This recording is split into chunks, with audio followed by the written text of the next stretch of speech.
एक ही विकल्प है।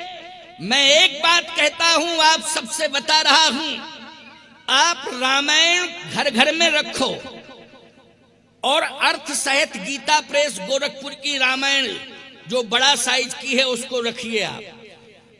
आप नित्य जो है रामायण को पढ़ने के लिए 5-10 मिनट का समय निकालिए। आपको हमारा समय नहीं निकलता है, बहुत ही व्यस्त लाइफ है, समय निकलता ही नहीं। मैं एक बात कहता हूं, बहुत से ऐसे लोग बैठे हैं जो सुबह सुबह जगते हैं, चाय और अखबार दोनों, अखबार पढ़ते हैं और चाय पीते हैं। बोलो पीते हैं कि चाय पीते हैं और अखबार पढ़ते हैं। चाय न मिलेगी तो घूमेंगे इधर उधर, और अखबार पढ़ने को नहीं मिलेगा तो इधर उधर घूमेंगे। अखबार क्यों नहीं आया, क्या बात हो गई? चाय क्यों नहीं मिली, क्या बात हो गई? चाय और अखबार के बिना नहीं रह सकते हो। पढ़ते हो अखबार, चाय पीते हो, ये दोनों ही नुकसान करते हैं। चाय भी हानिकारक है और अखबार की भाषा भी हानिकारक ही है। क्यों? जब जब भी पेपर को पढ़ोगे उसमें समस्याएं लिखी होंगी। बोलो लिखी होंगी कि नहीं? घर से लेकर के देश तक की समस्या, देश से लेकर के विदेश तक की समस्याएं, समस्याएं ही समस्याएं। अच्छा एक बात आपको बताएं, आपने अखबार पढ़ा और चाय पी, तो चाय पीने के बाद आप तुरंत गए कहाँ? स्नान करने। अब हम वो शब्द नहीं बोलना चाहते, कहाँ गए है नहीं, आप बाथरूम में चले गए। अच्छा भाई, पेपर पढ़ने के बाद आपने क्या किया? बोले पेपर पढ़ने के बाद आपने उस पेपर को अलग फेंक दिया। किसी ने कहा कि आपने अलग क्यों फेंक दिया? बोले अब हो गया ये रद्दी। आपने क्या कहा? मैंने पढ़ लिया, ये पेपर क्या हो गया, अब मेरे मतलब का नहीं है, रद्दी हो गया। इसका मतलब है एक बार पेपर को पढ़ा, रद्दी हो गया पेपर। बोलो हो गया कि नहीं हो गया? लेकिन रामायण को आप जब पढ़ते हो तो ईमानदारी से बताओ, रामायण कभी पुरानी होती है? बोलो कोई माई का लाल बता दे कि ये कह दे कि कल तो पढ़ी थी, अब रामायण दूसरी लाओ, ये तो पुरानी हो गई। तुम्हारे दादा परदादा कई पीढ़ियों से बोलो रामायण पढ़ते आए कि नहीं पढ़ते आए? क्यों? आखिर कागज रामायण में भी है और कागज अखबार में भी है। खबरें अखबार में छपी हुई हैं, ऐतिहासिक खबरें, पौराणिक खबरें रामायण में छपी हुई हैं। बोलो है कि नहीं? लेकिन एक को पढ़ा आपने, वो रद्दी हो गया, और दूसरे को पढ़ा, उससे श्रद्धा उत्पन्न हो गई। बोलो हो गई उत्पन्न कि नहीं? कारण क्या है? कारण यही है, अखबार जगत से जुड़ा है और रामायण जगदीश से जुड़ी है। जो जगत से जुड़ता है वो नश्वर माना जाता है, और जो जगदीश से जुड़ता है वो अमर हो जाता है, उसका अस्तित्व बढ़ जाता है। इसलिए मैं कहता हूं कि संसार में रह करके भगवान से जुड़ो, संसार में रहकर भगवान से जुड़ो, और भगवान से जुड़ो तो भगवान की जो कथा है उससे जरूर जुड़ो, और भगवान की कथा रोज पढ़ो। रामायण पढ़ोगे अर्थ समझ में आएगा, तुम्हारे जीवन की कोई समस्या होगी, ऐसा प्रसंग रामायण में पढ़ने को मिल जाएगा कि तुम्हारी समस्या पढ़ते ही समाप्त हो जाएगी। बोलो हो जाएगी कि नहीं? इसलिए रामायण को पढ़ने में थोड़ा 5-10 मिनट, चाहे 5 मिनट, और अर्थ जरूर पढ़ लिया करो। नहीं समझ में, चौपाई अगर समझ में आ गई अर्थ तो ठीक है, नहीं आ रहा तो नीचे एक निगाह डाल लो कि इसका अर्थ क्या है। नहीं खोपड़ी खराब करो मोहल्ला भर की, अर्थ समझ में नहीं आ रहा, चौपाई पढ़ के मोहल्ला भर की खोपड़ी खराब। आज तो ऐसा पढ़ लिया, समझाई में नहीं आया, क्या है समझाई में नहीं? अरे नीचे लिखा तो है, उसको समझो, है ना? वैसे समझाने के लिए हम बैठे हैं, लेकिन हम 24 घंटा तुम्हारे घर ही में बैठे रहेंगे? बोलो भाई कि तुम रामायण पढ़ो, हम अर्थ बतावे। बोलो भाई, क्या हम नाराज हैं कि हर जगह प्रकट हो जाए तुरंत?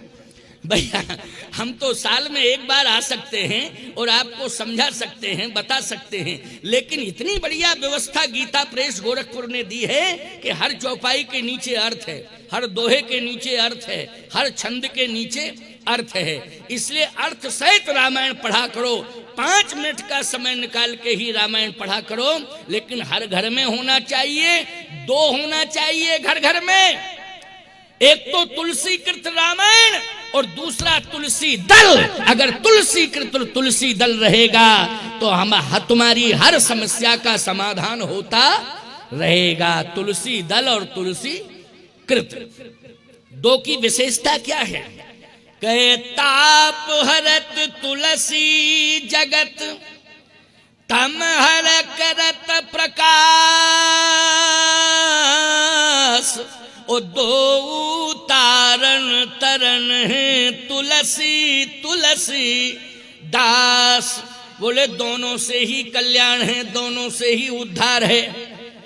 एक और महत्वपूर्ण बात सामने आई, क्या?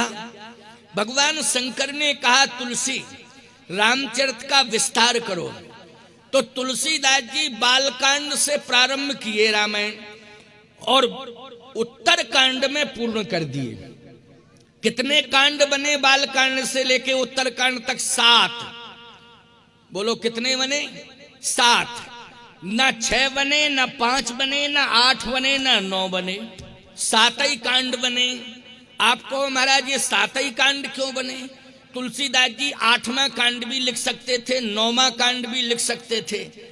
अरे तुलसीदास जी महाराज ने केवल इतिहास ही नहीं लिखा है। तुम्हें लगता ये है कि ये रामायण कृति है, लेकिन ये कृति देखने में लग रही है, ये साक्षात प्रभु श्री राम की आकृति है, लेकिन कृति के रूप में प्रकट हो गई। ये रामायण जी की आकृति है। अच्छा, मानव की आकृति के 7 अंग प्रमुख होते हैं, 7। 8वां अंग नहीं, 9वां, 7 ही अंग प्रमुख हैं। और भगवान राम जब नारायण से नर बने तो वो 7 अंग उनके एक एक कांड एक एक अंग से जुड़ा है। संत तुलसीदास जी की परंपरा में नाभाजी महाराज हुए हैं। नाभाजी ने एक बहुत अच्छी बात लिखी, बाल कांड प्रभु पाए। जिस समय उन्होंने भगवान का दर्शन किया संत नाभाजी ने, राजस्थान में उनका जन्म हुआ था संत नाभाजी का, तो नाभादास जी ने जैसे ही भगवान का प्रत्यक्ष दर्शन किया तो कहा, ओहो धन्य है तुलसीदास जी महाराज, हम समझते थे ये कृति है, लेकिन ये तो प्रभु राम की आकृति है। रामायण रामायण पढ़ते पढ़ते राम प्रकट हो गए। नाभादास जी रामायण पढ़ रहे थे और रामायण पढ़ते पढ़ते रामायण में ही राम प्रकट हो गए। नाभादास जी को दर्शन देने लगे, श्री राम जी प्रकट हो गए। तो देखा क्या? बोले बालकांड प्रभु पाए। बोले बालकांड पढ़ रहा था, ये तो प्रभु के पैर हैं। बालकांड प्रभु पाए, अयोध्या कटि मन मोहे। ओ उदर बनो आनंद हृदय किसकिंधा सोहे। सुंदर ग्रीव मुखार बिंद कहे लंका गायो। सुंदर ग्रीव मुखार बिंद कहे लंका गायो। रावण कुंभकर्ण घननादि आदि समायो। उत्तर मस्तक कांड है, यही विधि तुलसीदास भन। आदि अंत लो जानिए, यह रामायण श्री राम तन। ये रामायण तो श्री राम जी का ही तन है। एक एक कांड एक एक अंग का प्रतिनिधित्व कर रहा है, इसलिए 7 अंग हैं प्रमुख शरीर के, ऐसे ही 7 कांड हैं। ये भगवान का ही स्वरूप है।